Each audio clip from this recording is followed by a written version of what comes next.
Dragon Ball Z Kakarot should be the Dragon Ball Z game that everyone has always dreamt of. It's an action game with light RPG elements that allows you to fly around an open-ish world jam-packed with Dragon Ball history, featuring massive battles in a fully 3D space and a faithful rendition of the Dragon Ball Z story that takes you from the arrival of Raditz all the way through to the demise of Majin Buu, with side stories that sprinkle in characters that were around in the original Dragon Ball, giving us a glimpse into what they would be up to in this period. Sounds pretty perfect, right? Sadly, not quite. I'll say up front that I enjoyed playing this game. Having only got into Dragon Ball in the past 2 years, I'm a relatively new fan, so this is my first real Dragon Ball game experience. The only other Dragon Ball game I have played is Fighter Z? Whatever. So my expectations going into this were probably different than those who have been long-time fans of the series and have played a lot of the other games that are already out there. Let's start with what the game does well: the combat. While at first seeming button mashy and simple, Dragon Ball Z Kakarot hides a significant amount of depth to its combat system, especially as the battles get harder. Each battle places you in a fully 3D battle arena where you can fly to any height as you blast your enemies with all the moves the show is known for.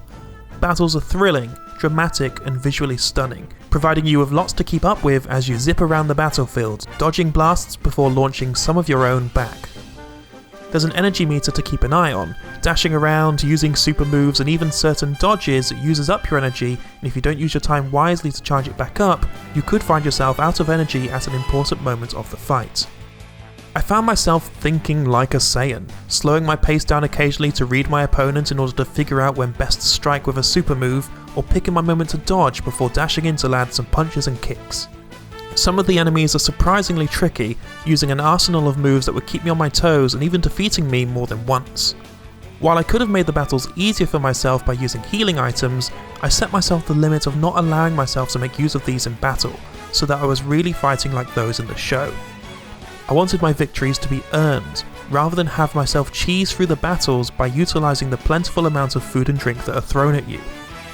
The game ended up rewarding me for my efforts with an A or S ranking at the end of each battle.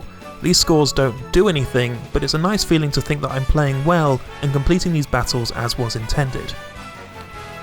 Each of the playable characters have different movesets that you unlock through leveling up and training, and there's a surprising level of customization to what you want your skill set to be, allowing you to prepare yourself with moves for every occasion, or go all in on a particular type.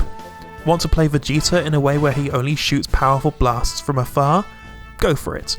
A Gohan that focuses on heavy punches and kicks? Sure, why not? For a game that tries to be as faithful to the show as possible, there's a decent level of freedom with what you want to use and when. You could have it so that Goku never uses a Kamehameha in a fight. I don't know why you would, but the option is there. As you reach the different enemies of the Dragon Ball stories, the battles change up, with new opponents bringing new challenges for you to overcome.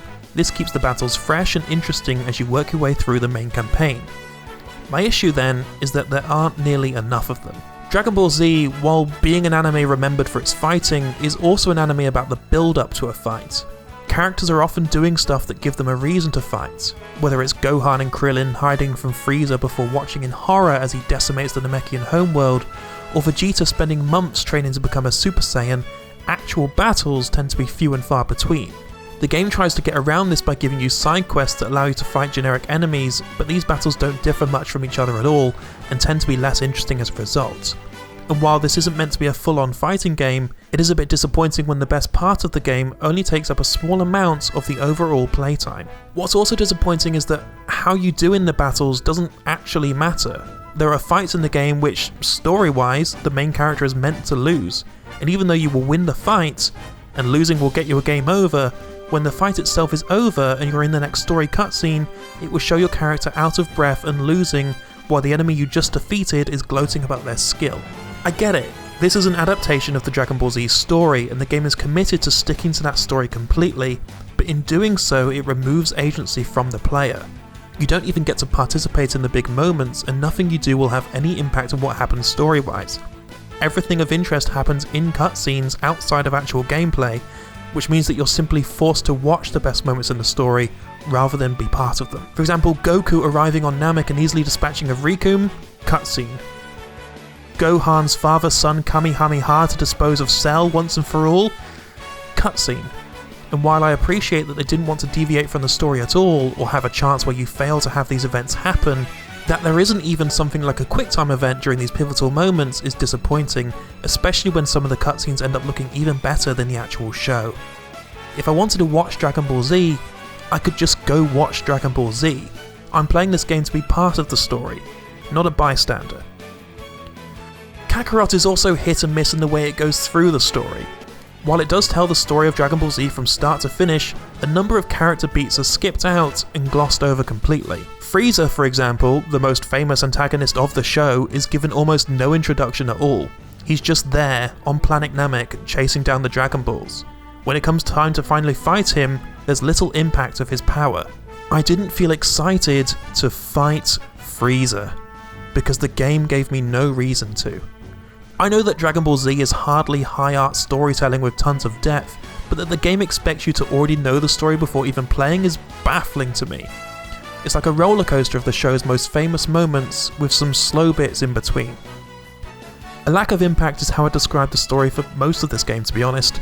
It fails to build a good balance between gameplay and story and doesn't give you enough to do when there aren't big battles going on.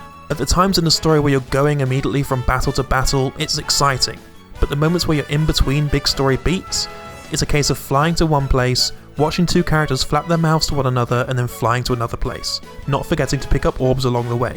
There are some side quests you can do as you explore, but these are all fairly similar and range from going to collect some items for someone or fighting some generic goons for someone. The few side quests I did find interesting were those that focused on what characters we know were doing at this moment in the story. Things that we didn't get to see in the actual show itself, like seeing Yamcha dating around or helping Aita survive in the wilderness, but these fun side quests were few and far between. The lack of interesting content means that you never really have reason to dive into the in-depth RPG backend. Over the course of the game you can collect medals to put into communities that boost your stats and experience gain.